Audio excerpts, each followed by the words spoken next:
Hello, everyone, and welcome to the first edition of Beyond the Bid. I am your host, Alex, and we've got a few of our professionals here, which we'll introduce just momentarily. But before we do, I just wanted to give you guys an idea of why we created this podcast. So, when we met just at the end of last year, we were thinking about how can we create value for not just our clients, but other people within the digital industry, and create a space where we can openly talk about these problems, not always knowing the solutions, to shed light and help others facing these kind of issues within the industry. So now that's over and done with, let's do small introductions. So who would like to introduce themselves first? Yeah, I'm happy to I'll introduce go myself. first. Oh, go on, Simon, you go. So I'm Simon. I'm the operations director of a company called Suppliant. We're a full service agency based here in the UK. Brilliant. Thank you, Si. Mr. Morton. Yeah, hi, my name's Nick, and I'm one of the directors on Suppliant. And yeah, we've been helping people in e-commerce for 20 years, and we want to help lots of other people too. Fantastic. Mr. Johnson. Okay, yeah, so I'm called Sam. One of the co-founders of 94N UK. 10 plus years in Google Ads and PPC. So yeah, that's me. Brilliant. And last but definitely not least, Mr. Paradini. Yeah, so same as Sam, one of the co-founder of 94N UK, with lots of experience in running PPC campaigns for e-commerces, and with a lot of experience in working with 94N, Latvia in general, or whatever. Wonderful. And just to add another, there it is. Give that across. Don't roll our fingers. Okay, thanks, guys. That was wonderful. So today, the thing that we wanted to kind of talk about, mainly because it's been on our minds, is how can e-commerces efficiently scale? The case that we're looking at is a customer selling luxury homeware in the UK. They turn over 7 figures annually in revenue, and last year, unfortunately, they only made profit for 1 month of the 12. Now, hurts, right? But the problems that we wanted to kind of outline that we found that we want to talk about is, well, first, competitive pricing. A lot of the competitors within the market have been undercutting and making it difficult for them to make the kind of gains that they were looking for.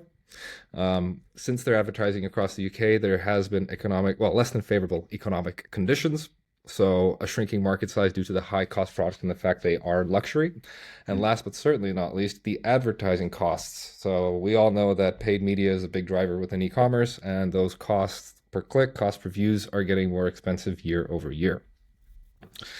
With all that said, let's start with some questions just to open up the discussion, the floor. I'm going to do something a little different. I'm going to pick someone out, and then we can start the conversation there. So how would you navigate the competitive pricing, Mr. Sai? Mr. Sai. There's 2 sides, Alex. So I mean, okay, we're going to go side number Yeah, one. There's just one on the call though. So I think for us, and it's safe to say that this is one of the clients in our roster. And as Alex said, it's a company that is split between a bricks and mortar store and e-commerce. And the way that the business is made up is ultimately split into 2 clear verticals. So you have the fires and stoves category, so very much winter products, very defined by the weather. As much as we hate to blame it, sometimes it's just a matter of fact. And the other side of the business is barbecues and pizza ovens. So exactly the same issue around the weather, just opposite ends of the year. And I suppose for me, there's a fortunate piece at play here, because when it comes to measuring price competitiveness, is that rather than having a catalog of, say, 10,000 products and a raft of different competitors Right. in the same space, they have a kind of almost additional issue, even though it might be a bit smaller, in that they generally go up against niches. So you'll have businesses or competition in the pool that only sell fires and stoves, or they'll have competition that only sell barbecues. So generally for us, when we come to a client like this, is that depending on the size of their team, we'd actually just recommend that they consistently set default time aside to go and check those top 3 competitors in each niche. If they had a catalog size of say 10,000 products and it was all across sort of a full bore, then we might suggest using measurement tools. So price analysis tools that can plug into their Google Merchant Center and automatically scrape that data. But at the same time, of course, we do understand that from a business perspective is that when you start looking at these tools, they do tend to scale based on the inventory and the products. So we're very mindful that we don't want to use tools that can be exceptionally expensive when it might just be one afternoon a week for one of their admin team to just put as part of their default diary. Definitely. And I mean, I can relate. We've, so Simone and myself and Sam have been trying to help one of our clients that has also kind of hit the market cap in terms of demand. Demand has gone down similarly as well for their industry, and it's been interesting because we've outlined their core products from like a price competitive point of view, and then now we're going into the sort of subcategories that aren't their primary drivers of revenue. And although they are competitive, people still aren't buying. And it's kind of like, it comes back to us. It's like, okay, so what do we do? And, looking at it from a digital standpoint, okay, you're price competitive, delivery options are good. Why are people not buying? And I don't have an answer to this question. I'm just bringing up this current problem that we're having and trying to navigate. I think you touched on something there, Alex. It's wider than just maybe the price itself. Like shipping is part of that, obviously. Yeah. Speed of inventory. There's that to consider. There's obviously the margin with each individual SKU that you could tie into taking a view on pricing. Yeah. As well as the softwares, like you say, Simon. There's a number of different things. It's wider than just the price itself, I feel. I think Alex raised a good point as well, just in terms of products that were selling but historically aren't. And I'm an absolute advocate of Data Studio. Like, it's my go-to, and we've set up quite a few reports for a lot of our eCom clients where we'll just set up simple basket abandonment. So when we're looking at year-over-year statistics, we can basically hone in within about 15 seconds to say, well, the sales aren't coming through like they were. Is it that we're getting less views to the product page? As a percentage of visitors, is it the same in terms of adding to basket? Where in that process are people dropping out? Because as you said, Sam, around delivery costs and things like that, the number one reason why people bail on checkout, even 15, 20 years later, is unexpected delivery costs. So if you're adding sort of 30, 50 quid right at the last milestone, then that's going to be an absolute killer to your conversion rate. And as we know, increasing your conversion rate will naturally decrease your cost of acquisition. So it just becomes a much more profitable process. Yeah. That's an amazing point as well. Yeah, sorry Sam. No, I was going to say, on all of everything we've just discussed there, I think, in a nutshell, the data is king. Again, pretty much, depending on platform or...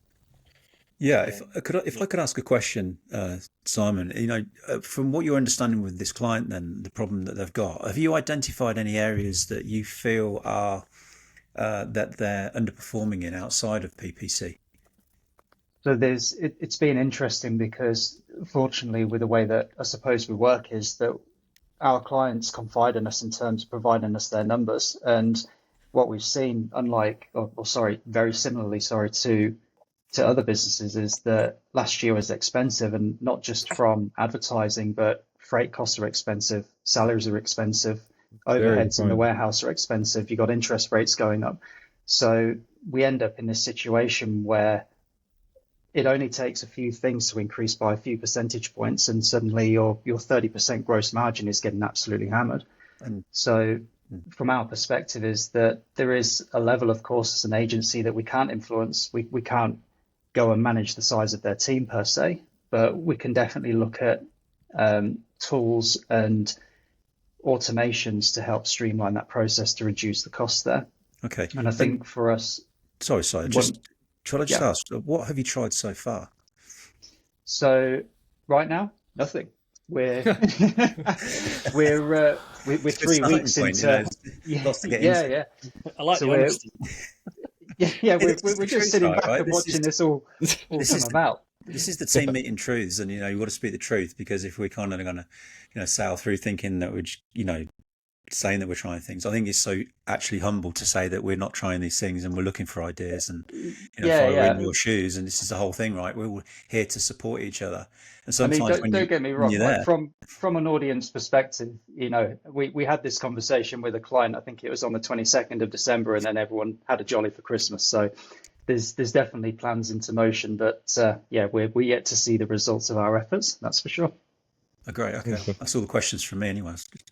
Well, I just wanted to go back, and like personally, we haven't ever considered this, but I love how you touched on like measuring the variance in your add to basket and begin checkout for products that aren't converting, and seeing, okay, is it maybe just the fact that it's not the right time in the Yes, market? great But idea. anyway, having more information into trying to diagnose the problem when you can't see, it's not a price issue. Shipping looks fine. Why are people not buying? It looks like demand's there. That's a fantastic point. I really like that. Thank you, Simon. So. Just wondered if anybody's got any more questions, actually, because like we can pose some more questions before we come up with some solutions. I don't know. What do you think? Well, I had a question come in. Yeah. How do you navigate a shrinking market with a high product cost when there are less than favorable economic conditions? And again, that is not I do not have the answer, but it is one hell of a question. It's a great question. Thank you to our listeners for posting that question into the this inaugural Trump-like webinar. Nice reference. It's great timing that Trump is following in our footsteps, and with all the great work that we're doing, and We he's should get him on the chosen the same podcast. time. Yeah, I think actually that's a good thing. I think he'd be up for that. Yeah. Yeah, what's what sort of I guess again, it's what sort of questions would we want to pose to the person who's asked that question to understand more about our how we would approach that problem. Well, I think. Oh, go on. Platform. I think for me, in terms of those, it's getting a picture of amongst. So we say that the market's shrinking, and you have a list of retailers or businesses in that shrinking market. Where would the client position themselves within that market? So we have some clients that are in relatively small markets, but we know that in terms of the pecking order, there's still a lot of ladders to go. So the headroom for them growing within that market is still viable. If the business is in a shrinking market and they are player number one or player number two and there's not much headroom, then I think the reality is that expanding into other categories, if they can do, is one of the ways to ensure continuity. Because when economics get tough, I mean, the most dangerous thing you can do really is stand still and do nothing. Exactly. And then there's always, I mean, it's easier to say from an agency point of view, but it's something we like to say. It's like, look at other countries. Where can you take your core products that you've done really well in, and then replicate that in a different country, maybe not so far from home. Like if you're based in the UK, looking at Europe, or for example, if you want to go really hard, trying the US. But that could definitely be a solution, looking at new markets and trying to stay competitive there. Yeah, definitely. And like, not even talking about us being able to provide solutions at the moment, because obviously we need to really understand what the business is all about. But the questions that we could certainly ask it: have they considered other territories? We know that if you're working in the UK territory, it's actually economically really pretty tough at the moment. Can you get a consignment depot in a different territory and actually be able to get that out to where there's high demand but low competition? That's a really good strategy. Yeah. And with today's technology, I mean, it's easier than ever. Even on Shopify, there's a number of third-party apps that can poll live rates for international delivery. So gone are the days where you're kind of working from a 30-page pricing matrix from a shipping carrier, and you can just plug and play, excluding all of the customs and VAT and stuff. But that's a separate thing. Yeah, and you can go into a massive space there where you talk about conversion rate optimization. People think, okay, well, there's some graphic design elements we've got to change and do some A/B split testing, but actually polling your customers and actually getting them to give you some qualitative feedback during their buying process, and then to actually have the ability to ask, what sort of problems are they trying to solve, and what sort of products are they looking for, would be a massive win. And then I suppose it's the Pareto as well, is the 80-20. What's the 80% of the profit that they're making out of the 20% of the lines, and can they increase? There's a lot of things like question like, what's your stock level like? So many stock outs in a competitive market. It's like, make sure you got it in stock. So there's lots of things like that. I'm gonna throw a curveball. Oh, go on. Sorry. Oh, well, thank you. Like, just for going like into different markets. I mean, I was actually watching a video the other day. There are like in reference to Shopify, there are quite a few apps that you can just plug into Shopify, and you can just quickly do like a drop shipping. So if you want to test in different markets, it basically costs you nothing. I mean, of course, the profit margins will be incredibly low, but at least if you want to test different markets, and that's the idea, to try and expand, that can be a good idea as well. Like, yeah, it's the same with fulfillment centers.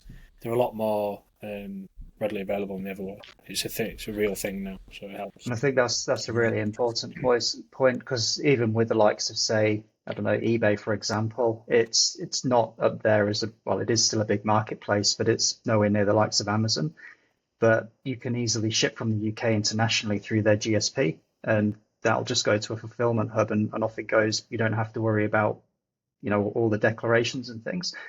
So with that enabled, you can very quickly determine what your most popular market is and not have to worry about any kind of like delivery mechanism. And if you suddenly start getting through marketplaces or fulfillment centers, 30% of the orders are, say, coming from the US, then at least you know that that's a potential route in to drive your marketing kind of venture, I suppose, and start investing in that territory. does it require any certification to sell into other countries, Amazon, or not? You can just simply send it to the fulfillment center, and that's it. That's a great question to pose to the team, isn't it? I love that. The fact that, we're actually dialoguing between us and actually saying, okay, how do we do this? Because that's something I could take away. Well, what's funny was I was actually going to pose the question of Amazon ads. Why don't you use Amazon as an expansionary channel, and not knowing where this will go? But then you guys just started talking about it. It's great. And it's the same with that direct question. With the context, you'd probably put a question back to them. Have you explored all of your options channel-wise? Would be another thing. I know we're talking about the wider market, but shrinking where? Shrinking in the share in Google? Have they explored Amazon, like you say, Alex? I don't know. We could put that. You can put that straight back and explore that in more detail. Definitely. Yeah. So we want to ask as many questions and pose as many questions to this person who's got the challenge. But if we were in their shoes, if we could pick one thing that we believe that would be a good thing for them to try and combat this issue, what do we think? And just go around. So what's the one thing that you'd propose? Sorry, can you repeat the question a second? Sorry. So with the caller, Simone, if there was one thing, if we were in their shoes and the problem that they had, what would be the one piece of advice that maybe we would like to offer up? Or, if there's an experience that we've got that we could share for them to take away from today and maybe look to implement into their business. Obviously, if they wanted to drop us a message after the call and follow up with any other questions, but I think we've obviously talked about a lot of the different solutions available. Is there anything that you think that there's specifically that you propose that would be a good idea to take away? Well, I love the idea of Amazon. Me too. That's a very easy option. It's very straightforward to test new markets and test your products into other markets. You get rid of your stock, so you get rid of additional stocking costs, and at the same time, yes, you may be losing some margin, so you may not be making money at all. But at the same time, you're just testing different markets. You're basically getting back the money you spent on your stock, so you just don't lose money. At the same time, you have additional insights. I think it's an easy way to try something new. Yep. Sorry, not always. There's always somebody with a phone on in a theatre, right? That's me today. Yeah, of course. That's you today. But it's interesting because we've had a couple of, particularly in the US. I haven't seen as much in the UK, but like clients that come up to us. Actually, no, I'm going to give the example of one of the Latvian clients we have, and he's trying to expand into the Baltics, and it's slim pickings. There's not much volume, but he's turning over north of 1 million in the US, UK, and Germany. So it's like we're seeing more people actually start businesses on Amazon ads and then think, okay, how am I going to take this and do it directly? Now it's like setting up your own warehouse, your own operations, and all this sort of stuff. So I personally feel like an idiot. It's like, how did I not think of this before? It seems like such a simple and easy solution to test a new market. So I'm glad we got there. I'm glad we got there.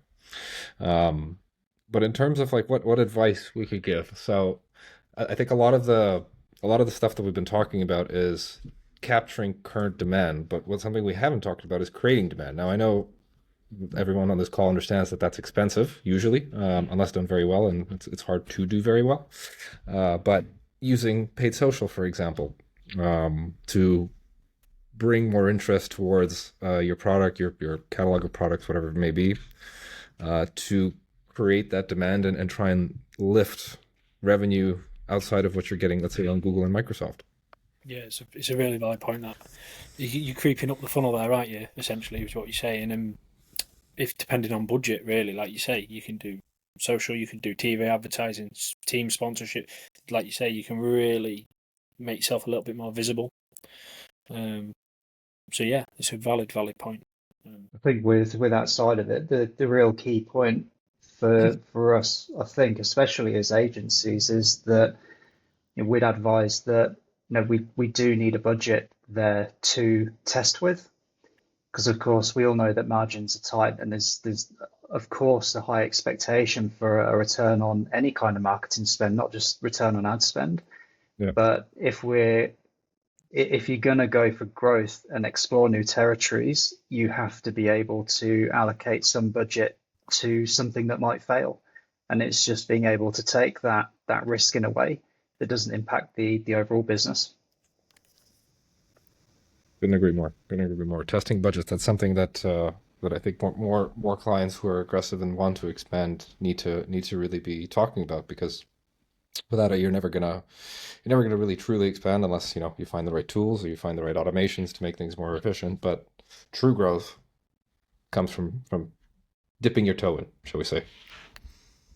Yeah, I'd just no like risk, no to. reward. Pretty Sorry, much. Sam, go on. No, sorry, Nick. Go on. Yeah, no, I was going to say just being realistic with that budget level as well, and no risk with no reward. You've got to try things, for sure. Absolutely. Yeah. I guess if I were, I just wanted to kind of just finalise the call on from my side, just in terms of if I were in their shoes. I think there's so much about obviously gaining more market share, and in a competitive market, everybody's under pressure, but despite everybody's running the same race, everybody's under pressure, everybody's going to be feeling it. So the only thing is to be better.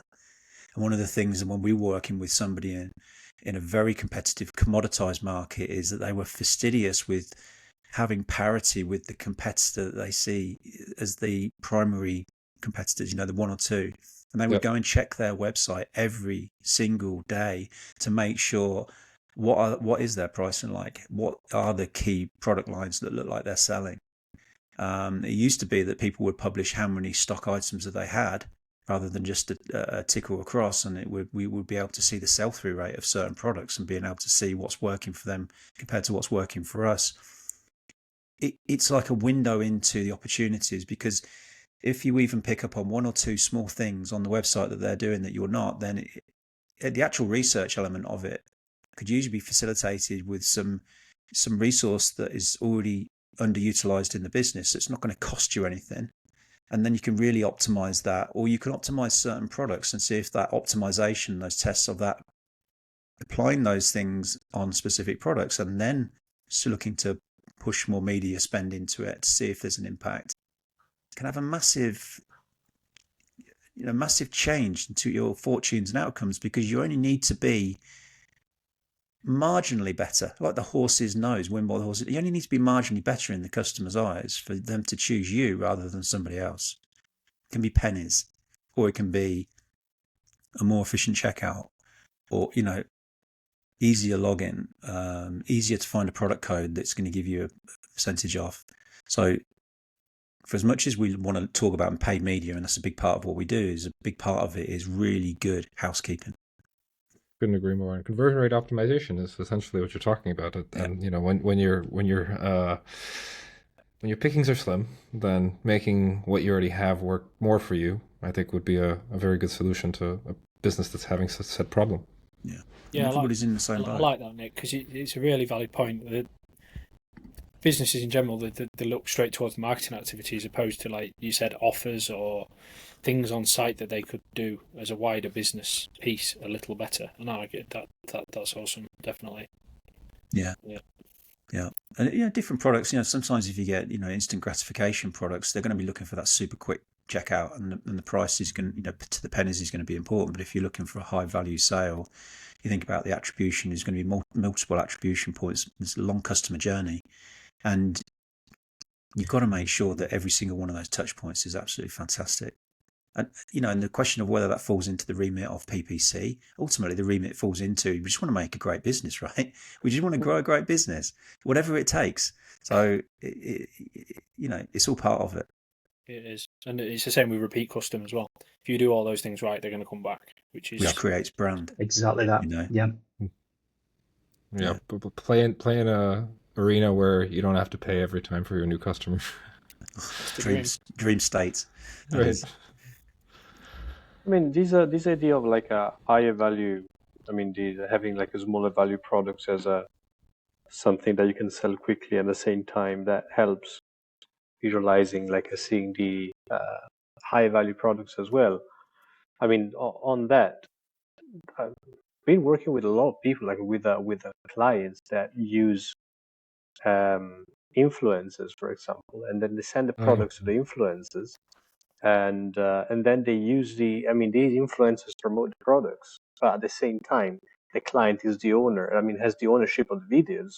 So there is, the cost of producing these videos is about just sending the product to the influencer, which is like a fractional cost in comparison to how much you would pay a company to do a video for you, right? For example, and this user-generated content can really help in generating demand or untap additional markets that with PPC, for example, you cannot cover really. Yeah, good point. Yeah, you're creating demand again, aren't you? Essentially, creating demand while building trust too. Okay. Then add AI user-generated content, and the thing spins out of control. So we can wrap it up on that question from the audience, right? Unless there's anything else, any other feedback that we can give that person, or they can reach back out to us, right? Of course. Okay. Just thinking about the time then, so we probably need to wrap up this gig. So shall we do that? Let's do it. So if we were in your shoes, and I've been taking kind of notes as we've been talking about this stuff, and guys jump in at any point as always. The first one that I really, really liked was, checking the variance on your add to cart and add to begin checkout for specific products, specific campaigns, however you want to cut slice it, to get a further measure of going on when you don't understand, okay, I'm price competitive, I've got good delivery options, and it looks like demand's there, to get further into to understand what's going on, and maybe applying some CRO and seeing how users are interacting in case it's an issue on the website, and kind of going further than what we just talked about. Second point was, using Amazon and looking at how to expand into new markets before moving business operations into a completely new country, because obviously we all know that's very, very costly. So I think that's a really cool idea outside of just expanding into new countries directly or drop shipping. And then not last, I definitely got a few more points, but creating demand with paid social and thinking about a test budget for your business to make sure that you can try and push as many types of initiatives to find successes when you're in a shrinking market or your costs are going up year over year on the paid front. Okay. Gentlemen, anything else I might have missed in terms of our first initial Beyond the Bid podcast? I think we just got the wrap up, haven't we? So we're just going to wrap up the call just with an open invitation to send PPC challenges to 94N as a client. Sounds perfect. We can reach out, and if you send the questions in, we can then reach out to you and invite you onto the podcast or webinar, and you can join along and have that one-to-one, so everybody can learn from it. Perfect. And as everyone knows, this is our first episode, so the format, the way we're going to deliver this, is very likely going to change as we progress. But all feedback, all questions are most welcome. And thank you guys for listening. Thank you guys for joining. I really enjoyed this conversation. Have a great rest of your day. Cheers. All right. Thanks, everyone. Thanks.